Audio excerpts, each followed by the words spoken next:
Sir हमारी जो छाती है उसका आकार अलग अलग होता है और हमने कई पेशेंट में भी देखा है कि उनकी छाती का आकार अलग अलग होता है।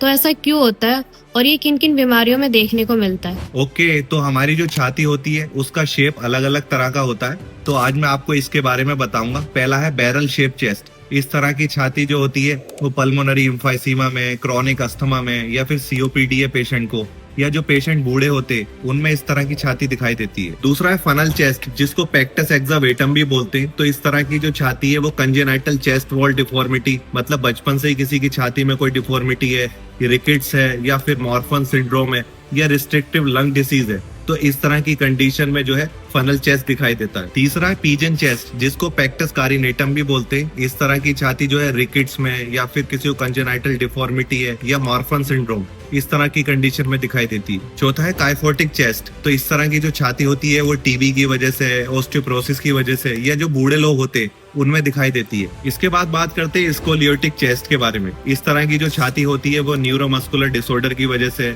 या फिर लैटरल कर्वेचर ऑफ स्पाइन, मतलब जो हमारी रीढ़ की हड्डी है उसका झुकाव एक तरफ को हो गया है, या फिर कंजेनाइटल वर्टिब्रल एनामोलिस, मतलब बचपन से ही जो रीढ़ की हड्डी होती है उसमें कोई डिफॉर्मिटी हो, तो इस तरह की जो छाती होती है वो स्कोलियोटिक चेस्ट में दिखाई देती है। ऐसी छोटी छोटी जानकारी के लिए मेरी वीडियोस को लाइक करें और मेरे चैनल को फॉलो करें। Thank you.